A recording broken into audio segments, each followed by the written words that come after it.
These high-button boots of Grandmother's were all right in her day, but they're too old-fashioned for today's smart modern woman. She wants the newest, the latest, the smartest. That's what she wants in a cleaner, too. The newest, the latest, the smart new Hoover Constellation. It makes other cleaners look as old-fashioned as Grandmother's high-button boots.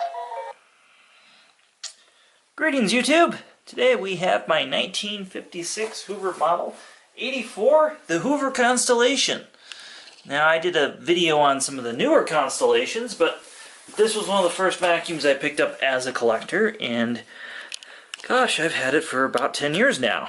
So I wanted to explain and show it off a little bit, because it's one of my favorite vacuum cleaners out there. Just period. And it was really innovative. I played that old Hoover ad. I hope that's not copyrighted, but sorry, Hoover, that's belongs with this cleaner. The thing about this is it has a lot of innovations that were first done. I think the most notable innovation is there's no wheels. You see, it's not going to move. This cleaner, you can see, it floats. It floats on air. When you drop it, you can hear it floating and fluttering around a little bit as it's an older machine, but it is floating, it is moving in the air.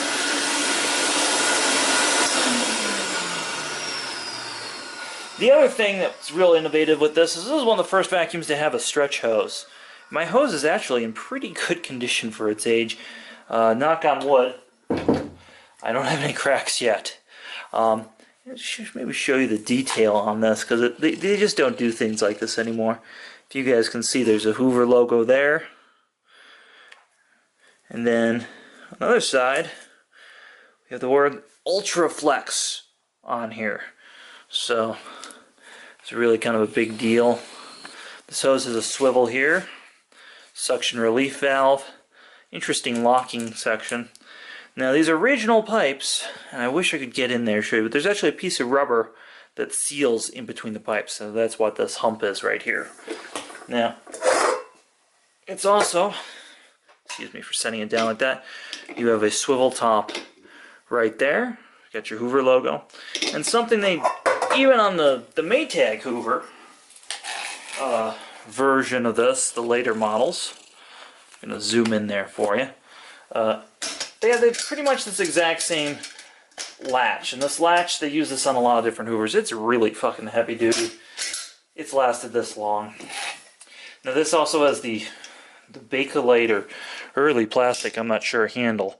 It's just fucking gorgeous. It says Constellation on top.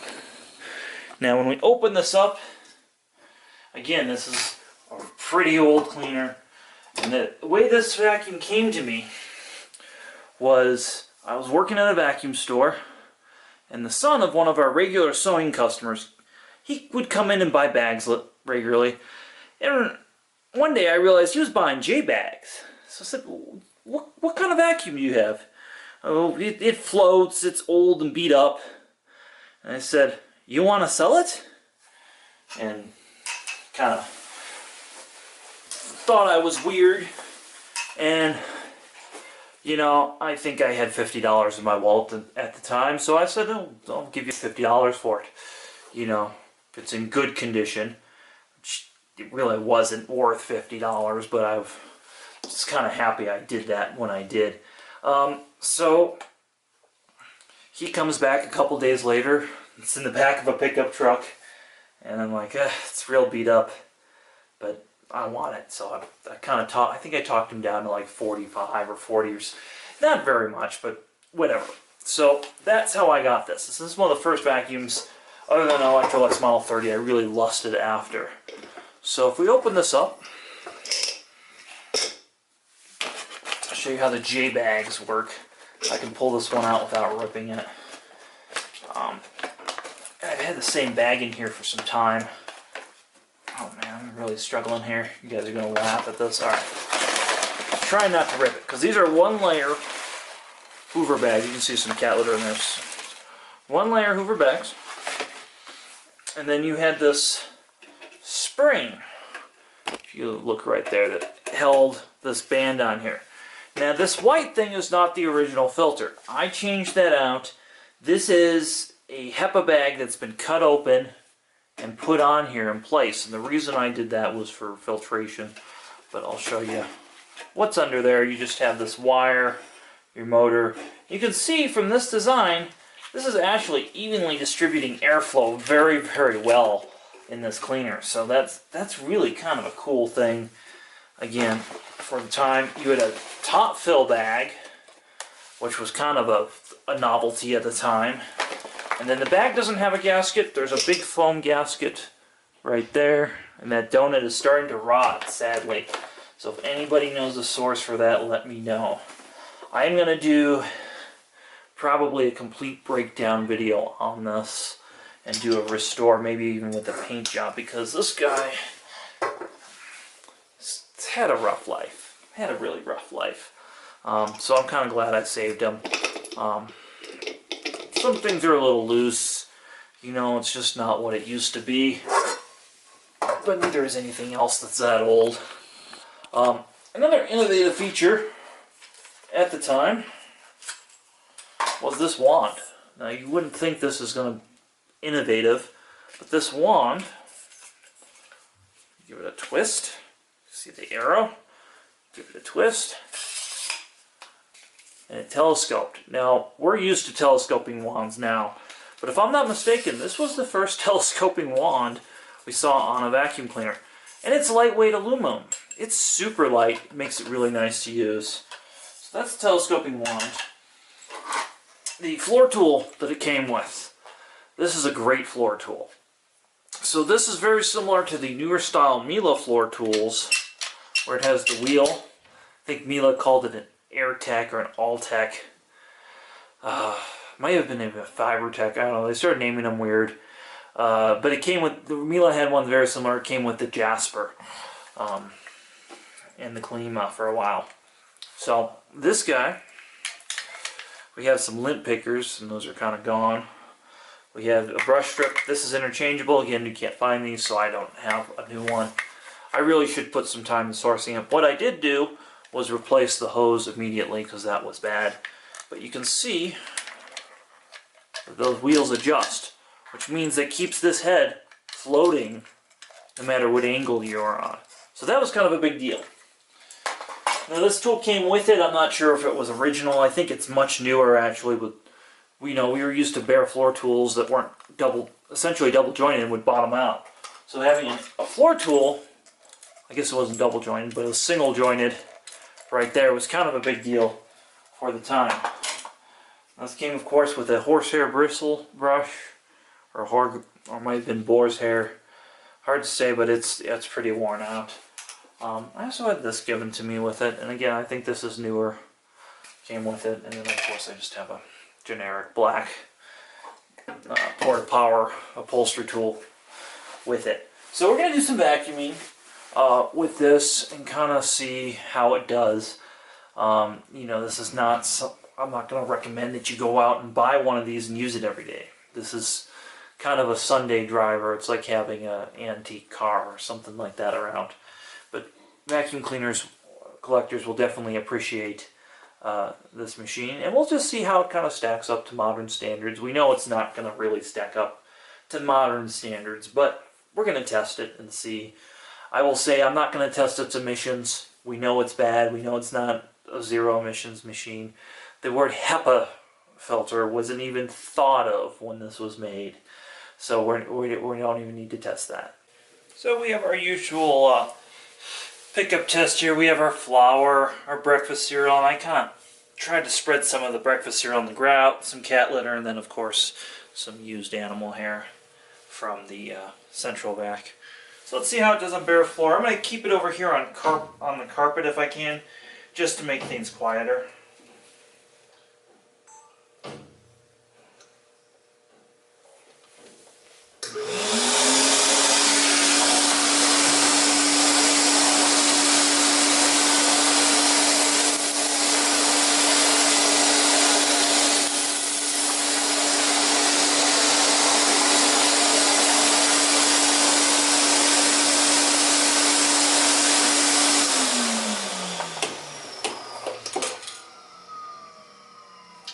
can see with the pickup test that didn't leave really anything behind. There's one piece of cat litter in the grout. That's it. Picked up everything. And you wouldn't expect that from a vacuum this old to work this good, but it really does. It's fairly quiet. And part of the reason is, we have some hair on the end, is we have a pretty direct airflow path, and you can see that there's a nice big dip in here for stuff just to fly in. Again, very efficient airflow path.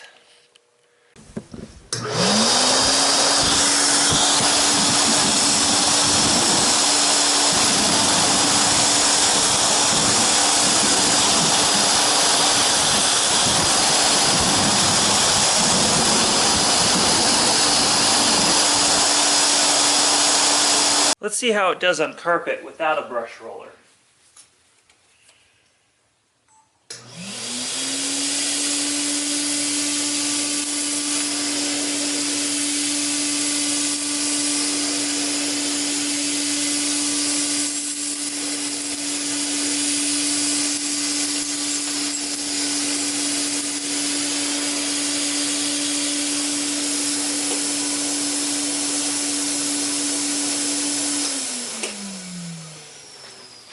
Now you can see the performance there.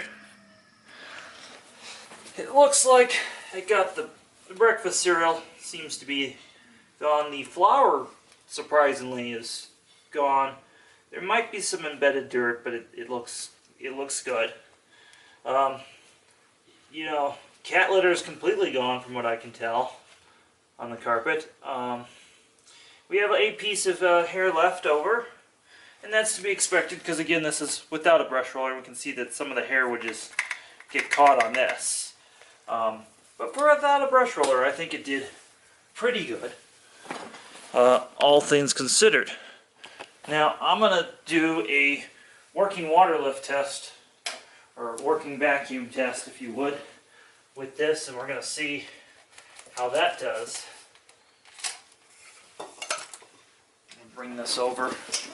Maybe try to explain some of these results the best I can. Unfortunately, doing this with this, there's really no good way to plug this in because Hoover, during this time period, used this wonky fitting. So it leads a lot of suction. So I think to give it a fair test, we're going to do it with and without the hose, just for fun.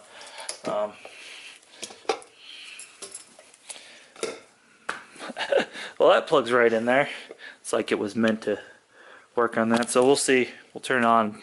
Just get an idea. So, actual suction's about 42 maybe.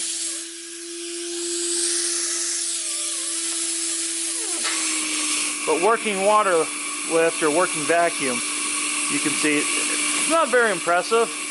I think it's a little bit more than the Kirby was, which is kind of impressive, especially during the time this was made. Kirby's had actually less power than they do today, if you can believe that.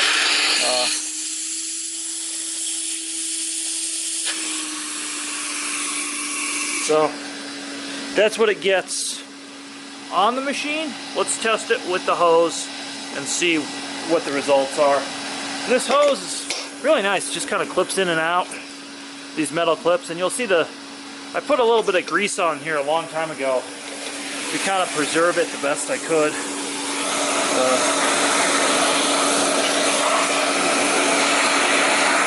I think I'll need to make an adapter for this. So, let's see, the best I can get. We're actually not losing too much through the hose. So right at 20. So we'd say it's a little bit less than maybe a modern Kirby now with the hose. It's pretty good.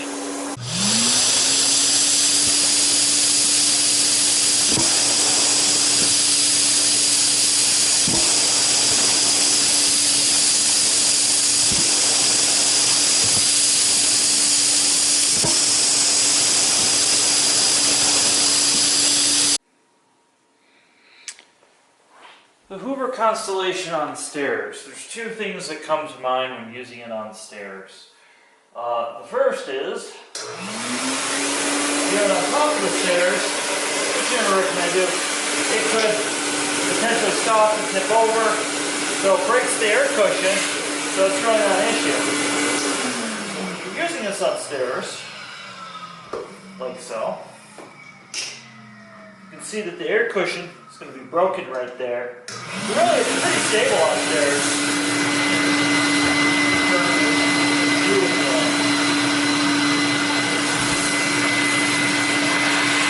We're doing stairs. It's not really a problem. It's fairly light to bring it up and down stairs easily.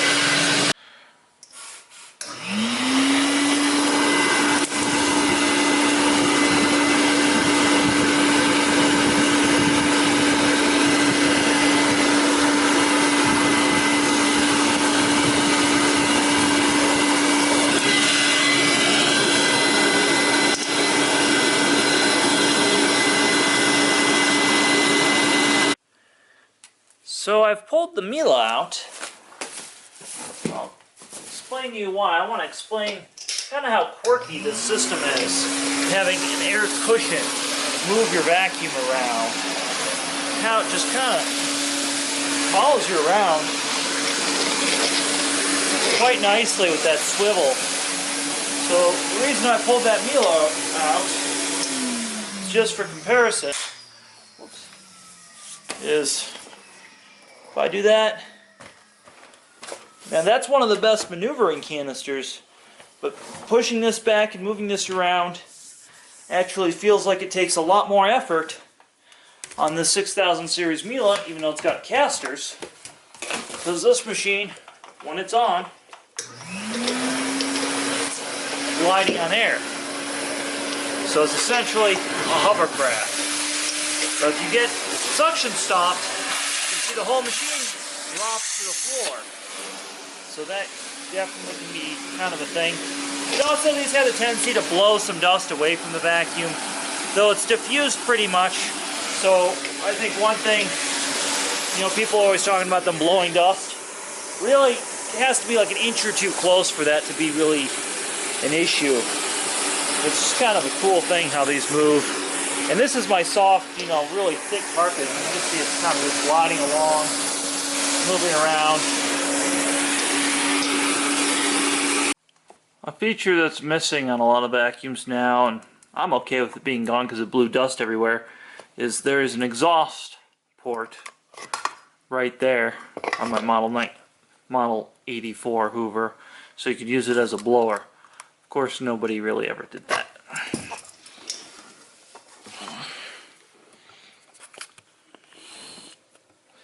So thanks for watching my video on my Model 84 from the 1950s and the vacuum of the future that actually stayed with us for quite some time.